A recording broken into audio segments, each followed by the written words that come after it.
Today on Trucks and Tractor Power, we come to you from Kalamazoo, Michigan, and the Kalamazoo County Fairgrounds for the Great Lakes Four-Wheel Jamboree Nationals. In the 1920s, Kalamazoo, Michigan was best known as the celery capital of the world. Today, with weather like this, the rich soil continues to breed bedding plants, marigolds, begonias, petunias, and the like. But today, we're going to use the rich soil of Kalamazoo for a very different purpose. We're going to tear it up. We've churned up a bunch of dirt and added about 10 truckloads of sand to it for some great action today. Hi, I'm Tom Rivers. Welcome to Trucks and Tractor Power. I want to thank Kelly Vandenberg of Holland, Michigan for loaning me his 1980 Ford Bronco to get around in today. But we got to get to the action, and for that, it's my friend Army Armstrong. Army? The NMRO mud racers have been looking forward to coming to Kalamazoo, Michigan all year long so they could finally run on some sand. Well, the special events people brought in 200 tons of sand, laid it on a 180-foot track, and then it starts to rain. So that adds a whole new dimension to the track. The sand is here. The drivers like it because they know the sand will lay smoother and lay flatter and hold more horsepower. So potentially, we could be having a world record run here before the day's over. The trump card is the lane choice. The lane closest to the spectators is like a freeway. It's smooth as silk. The lane on the far side is more like a swamp. Lane choice might just determine the winner. It also may give us a new world record here today. Al Jones, who won the Class 5 race under much drier conditions with a 2.41, holds the benchmark in the sand. Perhaps he could be one to better his own mark. Looking at the bracket sheet today, he'll make the run in the good lane. But it'll be the last race of the day, and he'll be going up against Gary Osteen, who out of South Florida is not intimidated by these tracks. He knows the lane will definitely change by the time he gets there. In Class 4 action run earlier today, when it was raining much harder, this is what it looked like. This is Rick Wheeler and alley-oop. Visibility in very short supply. One of the toughest things our drivers have to do today is keep that helmet dry before they go up to the line. Our first matchup is going to feature Jeremy Finley, who always seems to draw his number near the head of the field. He'll be taking on Roger Sherwood in Stressed Out. Now, Sherwood had an impressive showing in the Class 5 race here, running in the 2.5 range. The way the track is, as muddy as it is, or excuse me, as sandy as it is, it's almost like running concrete. I don't think you got such thing as a good lane and a bad lane. I think you can put power to both lanes, and we're going to find out when Finley throttles up here in just a second. Oh, yeah. Oh, look at that. Quick times. Those have got to be. Jeremy Finley, look at that. A 2.4 and a 2.5 in the smooth lane right off the bat. It is going to be quick today, Arnie. Well, that shows you these super cars, what they're doing. Watch Finley, man. He just grabs a hold of water and slings it on the other end. That's nothing but raw horsepower there, friend. That's a ride. Tell you what, weather's not hurting. It's helping, and here's Army. Jeremy, a 2.442 with a wheel stand. You think it'll hold up? I don't know. It's a pretty good time, but I kind of doubt it will. It'll be hard. A wet-looking Jeremy Finley there. On the line, ready to go, is Chuck Nolan, the stepchild. He'll be taking on Mike Camella in the near lane. Army, I guess the swamp, as you called it in your open, is the way to go today. Well, what's happening? The big scooper tires are grabbing a hold of the water more than they are the sand right now. Wow, that was a good side-by-side race. Both lanes are good. I don't care what you say. If you got a horsepower, it'll stick. Rain sure doesn't seem to be dampening things here at the Jamboree. Bonkers won a 282. The other car, a 2.6 shot. We're back with more action in a moment. Welcome back to Kalamazoo. If you love trucks, this show is certainly a feast for your eyes. Tom takes a look at an especially sweet one. Jerry and Gail Bingham came south from East Jordan, Michigan in Sweeter with Time, a 1989 Ford F-150 painted sunrise red. They're competing for best engine compartment, best custom graphics and paint, and best supercharged vehicle. How do you do it? Take a 351 Windsor and add a Littlefield supercharger, and on top of that, we have 2 Predator carburetors. So Sweeter with Time will generate around 750 horsepower. If you look past the neon Ford blue painted frame, you'll see the hydraulics that raise the bed. You'll also see the fact that this vehicle is rear steered. Up front, you'll find the toggle switches that operate the bed and rear steering. The driver's compartment is finished out with a full roll cage and custom bucket seats. And on those seats, along with his lovely wife, Gail, will be lots of trophies. As a matter of fact, we've got them listed here for you.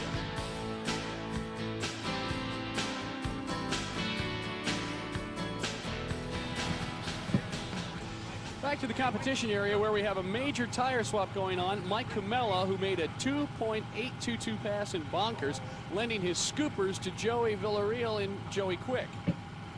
Horsepower is the name of the game. Scooper is how you get that horsepower to the track. We've already proven that. Good or bad lane, there's no such thing anymore. These big old horsepower tires are grip. Quick 15 Quaker State. Who's that coming out now, Tom? Tom Martin rolling up to the line. Martin's really stepped up this year with the help of Quaker State. He's going to be taking on Brian Fry.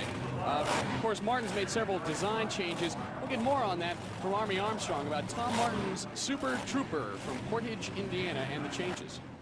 Tom Martin and his Super Trooper crew showed up at Kalamazoo, not just with a new sponsor, Quaker State and Slick 50, but a brand new chassis design. It looks the same, but it's not. It's actually 10 inches longer than most competitors. The wheelbase now is out to 150 inches. Why did Martin, a past world record holder, decide to go with a longer vehicle? Well, knowing they were going to be running some sand tracks this year as well as mud, he felt the longer wheelbase vehicle, in this case 150 inches, would give him more stability. He's not worried about horsepower. He's worried about stability of the vehicle. Right now, he's worried about besting a 2.442 run here at Kalamazoo.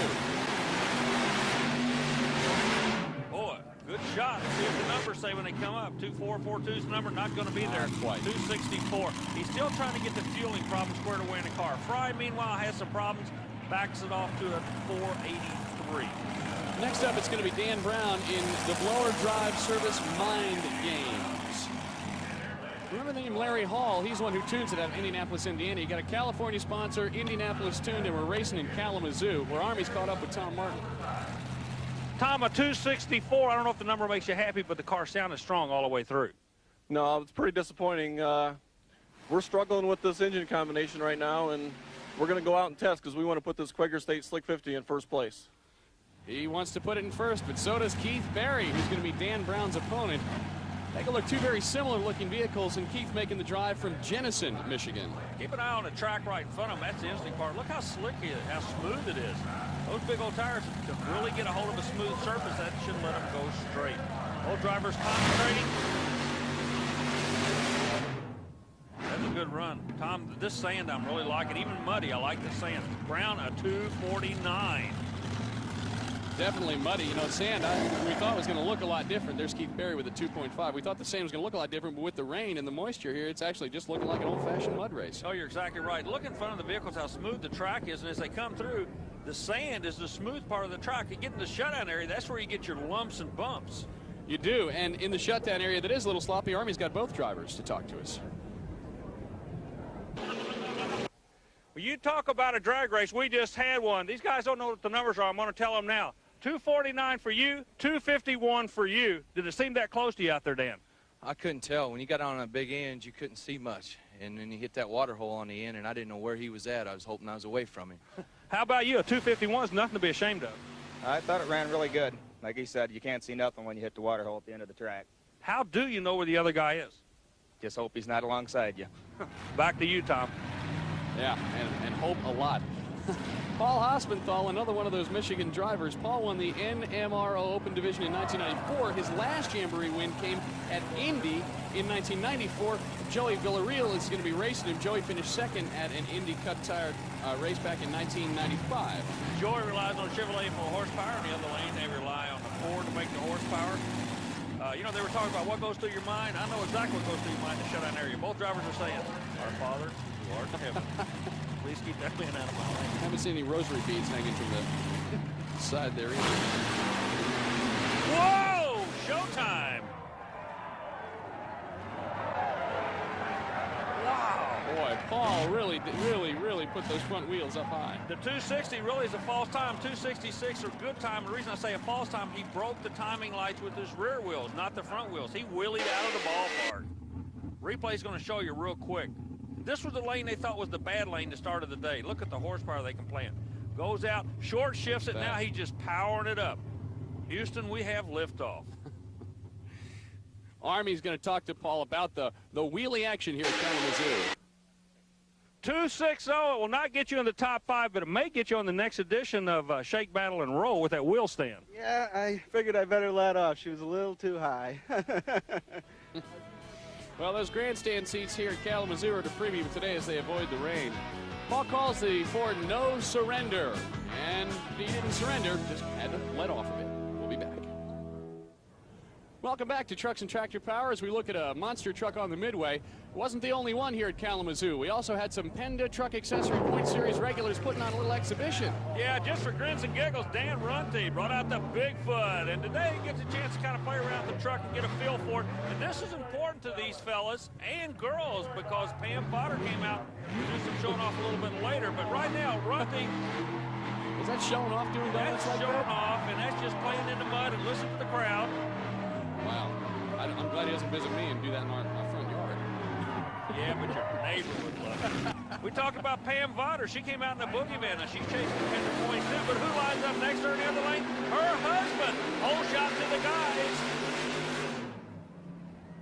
One thing we noticed, all the drivers, whether you be male or female, were having a terrible time getting them shut down. They were sliding them all directions. Speaking of all directions, from Cobra Creek, Colorado, look who came out of semi-retirement, Colt Cobra, and had the crowd standing and cheering as he did a little showing off too. Believe me, these guys like this, and the kids love it. Let's take a look now at the tough truck highlights. Mike Blackport out of Alto, Michigan. Boy, he's just having all kinds of problems. He can't get it going. Dennis McPHEARSON in unfinished business out of Haven, Michigan. With windshield wipers. Competing in the short wheelbase category. I thought you popped the headlights out after you hit the tire. With windshield wipers. Remember that. How many races you been to where they got windshield wipers? Chucky Dunn out of Brown Community, Minnesota in Butterfly. Turned in the best time of the weekend with a 19.86. He, of course, did that the day before. That short wheelbase really worked on this. All in all, the weather made for a very tough day for the tough truckers. Yeah, but I tell you what, it didn't bother the mud guys. It's coming up next. Greg Jones is stress relief. He's going up against none other than Brad Wilhite. The guy with the little dingleberries on the helmet in the money pit. See? I see it. See him at the top of the card. His mom's got to be so proud of him. Wilhite, a strong runner. If there's going to be a wheelie, I guarantee, I bet Wilhite's going to wheelie this thing through. He's out of Decatur, Illinois. Likes to tap dance in a minefield, he says. Stress relief in the other lane. And the time to beat at 2.4. I love you, Fred. I love you, man. What a showman. The crowd does too. And look at that money pit with a 2.447. And the other lane, Jones into the slide at a 3 flat. Boy, you know, Fred just almost had it. Almost, but you can see he's just about 5/1000ths of a second out of the lead. Yeah, but almost only counts in hand grenades and horseshoes. The rear wheels may have tripped that finish line light, though. He may have gone faster or quicker in this case. Well, let's see if we can find out how fast he did go. Now. Fred, a 2:44. Now, that's 5/1000ths of a second off the lead. The question is, did you trip the lights with your rear tires? Definitely. No ifs, ands, or buts. If we could just get a straight answer out of Fred. I know, he'd be trying to push a whole lot. Bob Crum rolling up to the line in a full-sized, stock-appearing vehicle called Black Widow. Now he's got a definite weight disadvantage. We saw Bob take a wild out-of-bounds ride in the Class 5 competition. He'll be going up against the Boss. Now, the Boss is a 27 Ford Roadster driven by Jeff Myers out of Holland, Michigan, powered by a Ford Hemi engine. Don't see that many of these engines around, so horsepower is not the name of the game. The truck in the far lane, or the near lane, excuse me, I don't know if it's an advantage or disadvantage today with the sloppy conditions of the track. Well, and again, the time to beat now at 2.44, and obviously it's going to be a tough one to beat. Could be like horse racing. This could be a mudder's track. Whoa. Ford Roadster, good time, slides to the stop, burps the throttle to shut it down, and the time comes up on the scoreboard at 2:44 with an 8. Tom, what about the other lane? The other lane, the Black Widow checks in. Bob Crum's got a 2.788. So I guess the question continues to be, are they tripping the lights with their back tires or with their front tires? And I don't know in this case. No, you got to watch the replay come up. I believe the front tires got it. He set it back down right about here. Yeah, front tires tripped that. That was a good time, a real time, if you will. Let's send it down to Army to check with Jeff. What thought goes through your mind when you're in mud, water, going about 100 miles an hour, and your front end's about 4.5 feet in the air? Hope it goes straight. Boy, these guys, they're so worried. They just want to talk your ear off, don't they? Yeah, I guarantee you, I'd be talking to somebody up above if I was in those same conditions. Real quick, speaking of up above, this guy does not want to do a wheelie. The Rolling Thunder comes out with a wheelie bar. I don't know what that'll do in the mud. It'll keep it, well, we're going to find out here real quick. The whole idea behind it works in drag racing. He's taking on Kim Ostrander in Climax. Ostrander in a 4-powered heat-plus vehicle. Leaves and makes a run. He goes across the finish line. We got a problem on the starting line, so not the run that either of these guys were looking for. Yeah, that doesn't look like a small That's problem. a nitrous fire is what that is exactly. Rolling Thunder did not finish because of fire. Here's a look at it. You should see an explosion is what you should see here. But There's oh boy, look at that. Picture's worth 1,000 words. All of a sudden that little tire in the back is not in his mind at all anymore. Before you run a nitro system, you must purge it. When he purged it, it ignited on him, thus liftoff, Houston. 2 more passes to go. Let's check the leaderboard. Jeremy Finley in at a 2.44, followed by Fred Wilhite, Jeff Myers, Dan Brown, and Keith Berry. We're back with more in Kalamazoo right after this.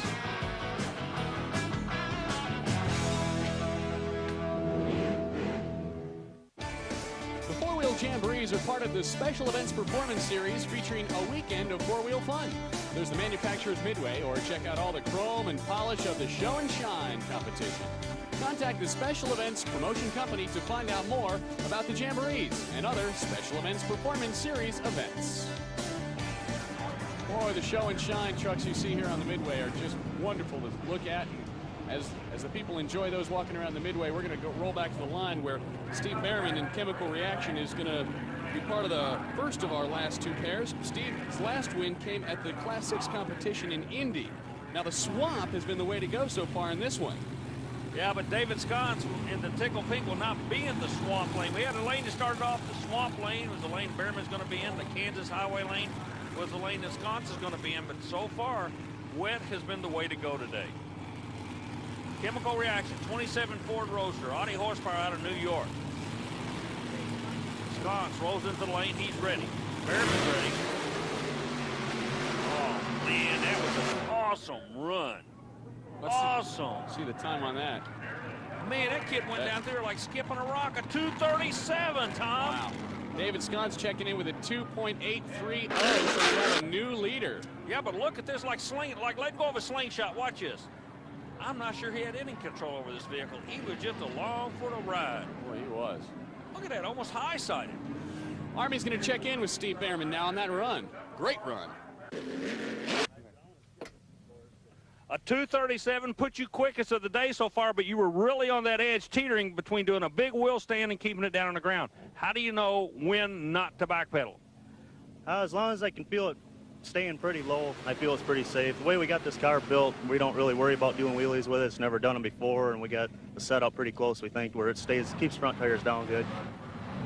Well, we talked earlier about saving the best for last, and now it's the Battle of the Birds. Gary Osteen in the Dirty Bird, the slimmed-down Thunderbird body with the huge Ford power plant. Yeah, but he'll be going up against a guy that won on this track when it was much drier. The mud hen of Al Jones out of Idaho came over. So, like you said, man, this battle is not over. What they say, it's not over to the fat lady sings when she's just now bellying up to the start line, boys. And Behrman knows it, too. Well, here's your leader, Steve Behrman, looking on to see the kind of time that these guys are going to run. Right now, he is the one to beat with his time of 2.379. Man, that Whipple blower's making horsepower on the top end for Jones. Let's get the times as they come up. Computer's going to kick them out. Jones will get a time on this run of... No, didn't count. He slid out of bounds. DQ'd. Allen can't be happy about that. Gary Osteen runs a 2.655. Again, but it looks like Steve Behrman's our winner. Let's see if we can see where Jones went out of bounds, though, and got DQ'd. Notice he runs scoopers in all 4 corners. A lot of guys say this won't work. You don't have control over it. Yeah, he just drifted out of bounds. Nothing violent, just a drift. That leaves Steve Behrman as our winner, and Army's catching up with him now. Well, watching the last race with the top of the cars, you almost broke your leg jumping off there. Congratulations on a good win on a day that everybody really had to do a lot of thinking, didn't they, to get these things set up? Yeah, with all the rain we had this morning, we really thought the track would go away bad, but the track really held up good and turned some good times here. That Jim Addy horsepower really worked well for us today. So your final standings show like this. Steve Behrman with a 2.379 fast time, followed by Jeremy Finley, Fred Wilhite, Jeff Myers, and Dan Brown. Before we take off, though, we want to show you a few more winners here at the Great Lakes Nationals. Daniel LOWMAN will ride back to Muncie, Indiana with the Best GM Trophy. Very proud of that. Lori and Ben Flint from Lambertville won the Best Mini Truck for the 1995 Ford Ranger. And the 1986 Blazer of Paul and Melissa Monroe, the Best Full-Size Sport Utility Vehicle. And Jeff Trapp's 1970 Ford Bronco, the Best Classic 4x4. Beautiful vehicle. So for Army Armstrong, I'm Tom Rivers. We'll catch you next week on Trucks